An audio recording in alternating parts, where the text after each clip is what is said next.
रात 2 cruise missile के अकब में বন্ধুরাষ্ট্র নাকি বন্ধুত্বের আড়ালে শোষণ?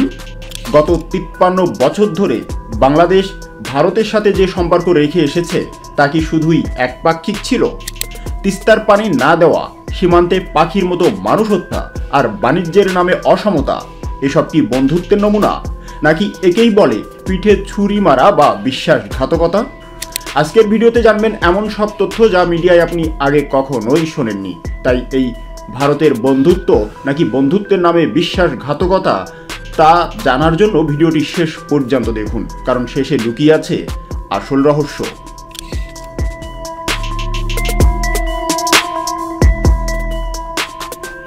সময় বদলেছে। 2024-এর পরিবর্তিত বাংলাদেশ এখন আর দিল্লির হুকুম মতো চলে না। ঢাকা এখন নিজের স্বার্থ বুঝতে শিখেছে। আর এই নতুন মেরুকরণে বাংলাদেশের পাশে এসে দাঁড়িয়েছে এশিয়ার মহাশক্তি চীন এবং পুরনো বৈরী পাকিস্তান। শুনতে অবাক লাগছে। ভাবছেন পাকিস্তানের সাথে বাংলাদেশের সামরিক সম্পর্ক কিভাবে সম্ভব? কিন্তু ভূ রাজনীতির দাবা খেলায় স্থায়ী শত্রু বা মিত্র বলে কিছু নেই, আছে শুধুই রাষ্ট্রীয় স্বার্থ।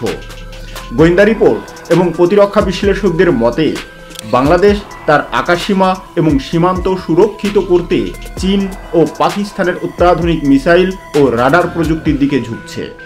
ভারত কি তবে তার সবথেকে বিশ্বস্ত প্রতিবেশী হারাতে বসেছে? বাংলাদেশের হাতে যদি চীন ও পাকিস্তানের বিধ্বংসী অস্ত্র চলে আসে, তবে শিলিগুড়ি করিডর থেকে কলকাতা কতটা নিরাপদ থাকবে ভারত?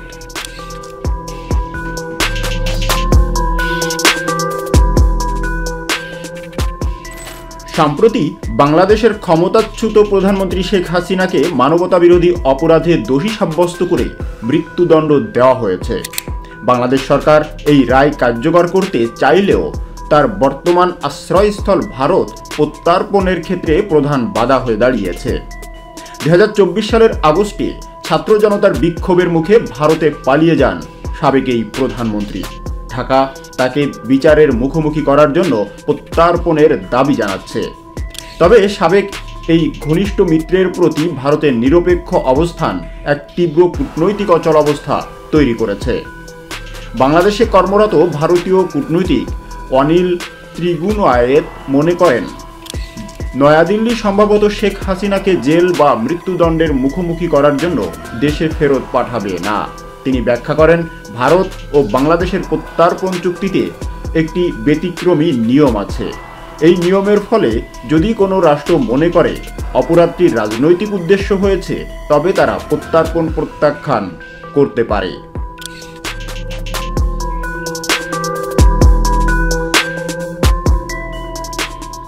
এছাড়াও দশকের পর দশক ধরে বাংলাদেশ ভারতের কাছে তিস্তার ন্যায্য হিস্সা চেয়ে এসেছে, কিন্তু ভারত বারবার প্রতিশ্রুতি দিয়েও কথা রাখেনি। উল্টো গজলডোবা বাঁধ দিয়ে শুষ্ক মৌসুমে বাংলাদেশকে মরুভূমি বানিয়ে দেওয়া হয়েছে। আন্তর্জাতিক নদী আইন অমান্য করে ভারত একতরফাভাবে পানি প্রত্যাহার করেছে, যা বাংলাদেশের কৃষকদের জন্য এক প্রকার বিশ্বাসঘাতকতা। শুধু পানি নয়, সীমান্তে বিএসএফ এর গুলিতে নিরস্ত্র বাংলাদেশি হত্যা আজও থামেনি। যে ভারতকে বন্ধু বলা হয়, সেই বন্ধুর হাতেই ঝরছে রক্ত।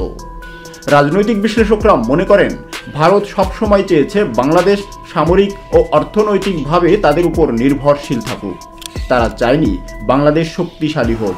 কিন্তু সাম্প্রতিক রাজনৈতিক পট পরিবর্তনের পর ঢাকা পরিষ্কার বার্তা দিয়েছে, আর কোনো নতজানু পররাষ্ট্র নীতি নয়। সার্বভৌমত্ব রক্ষায় বাংলাদেশ এখন যে কোনো কঠোর সিদ্ধান্ত নিতে প্রস্তুত। ভারতের উপর নির্ভরশীলতা কমাতে বাংলাদেশ অনেক আগে থেকেই ফোর্সেস গোল 2030 এর অধীনে সামরিক আধুনিকায়ন শুরু করেছে। আর এই আধুনিকায়নের প্রধান কারিগর হলো চীন। জানলে অবাক হবেন, বর্তমানে বাংলাদেশ সেনাবাহিনীর প্রায় 80% ভারী অস্ত্রই চীনের তৈরি।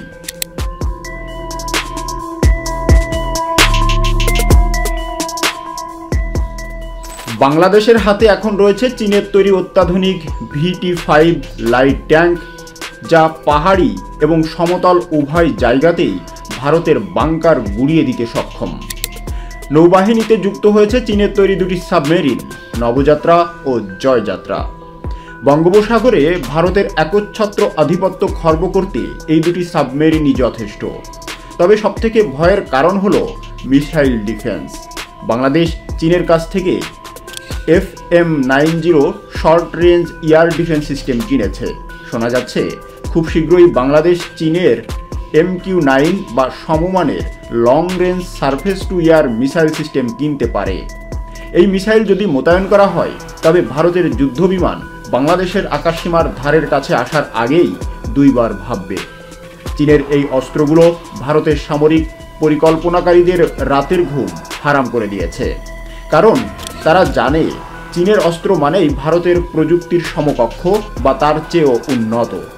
অন্যদিকে 1971 সালের পর থেকে পাকিস্তান ও বাংলাদেশের সম্পর্ক ছিল তলানিতে, কিন্তু কথায় আছে শত্রু আমার বন্ধু।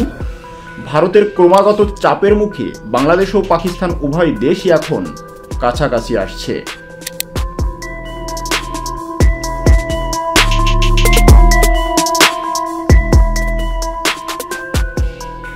সাম্প্রতিক সময়ে ঢাকায় পাকিস্তানের জাহাজ ভিড়েছে, যা গত কয়েক দশকে দেখা যায়নি। প্রতিরক্ষা বিশেষজ্ঞরা বলছেন এটি কেবল বাণিজ্যের জাহাজ নয়, এটি একটি বার্তা। পাকিস্তান চাইছে বাংলাদেশের সাথে সামরিক সম্পর্ক পুনরস্থাপন করতে। পাকিস্তান তাদের JF-17 থান্ডার যুদ্ধবিমান এবং শাহিন বা বাবর সিরিজের মিসাইল প্রযুক্তি বাংলাদেশের কাছে অফার করতে পারে। যদিও বাংলাদেশ এখনও পাকিস্তানের কাছ থেকে সরাসরি বড় কোনো অস্ত্র কেনেনি, কিন্তু দুই দেশের মধ্যে গোলাবারুদ এবং ছোট অস্ত্রের যন্ত্রাংশ নিয়ে আলোচনা চলছে বলে গুঞ্জন রয়েছে। পাকিস্তানের কাছে ভারতের মিসাইল ডিফেন্স ভেদ করার মতো প্রযুক্তি রয়েছে। বাংলাদেশ যদি ভবিষ্যতে পাকিস্তানের সাথে যৌথ সামরিক মহড়া বা প্রযুক্তি বিনিময় চুক্তি করে তবে ভারতের জন্য তা হবে এক দুঃস্বপ্ন, কারণ তখন ভারতকে একই সাথে পশ্চিম সীমান্ত পাকিস্তান এবং পূর্ব সীমান্তে শক্তিশালী বাংলাদেশের মোকাবেলাও করতে হবে।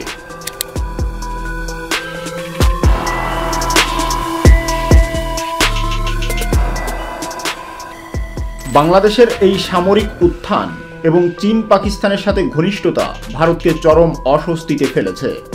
ভারতীয় মিডিয়া ইতোমধ্যেই প্রচার শুরু করেছে যে বাংলাদেশ চীনের ঋণের ফাঁদে পা দিচ্ছে এবং ভারতের নিরাপত্তার জন্য হুমকি হয়ে দাঁড়াচ্ছে।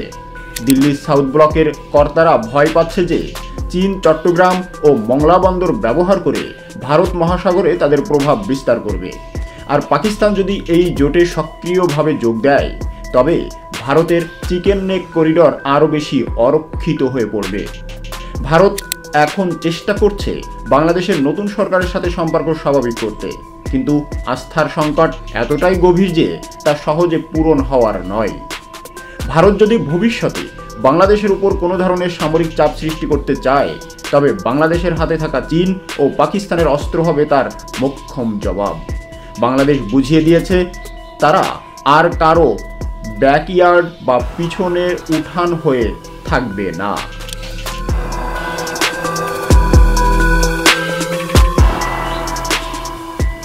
পরিশেষে বলা যায়, ভূ রাজনীতিতে আবেগ নয়, বাস্তবতায় শেষ কথা। ভারতের দীর্ঘদিনের অবহেলা এবং দাদাগিরি আজ বাংলাদেশকে বাধ্য করেছে বিকল্প মিত্র খুঁজতে।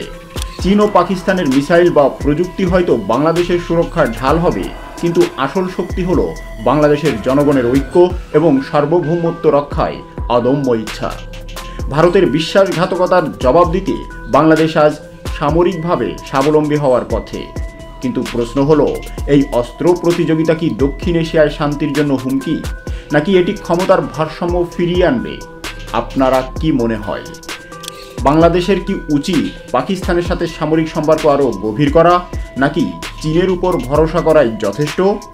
ভারতের এই পরিস্থিতির জন্য দায়ী কে? আপনাদের মূল্যবান মতামত নিচেই কমেন্টস করে জানাবেন। আমাদের চ্যানেলটি সাবস্ক্রাইব করুন এবং এই ধরনের আরও গভীর বিশ্লেষণমূলক ভিডিও পাওয়ার জন্য আমাদের চ্যানেলটি সাবস্ক্রাইব করে পাশে থাকা বেল আইকনটি প্রেস করতে ভুলবেন না। খুব শীঘ্রই দেখা হবে নতুন আপডেটেড কোনো বিষয় নিয়ে। ধন্যবাদ।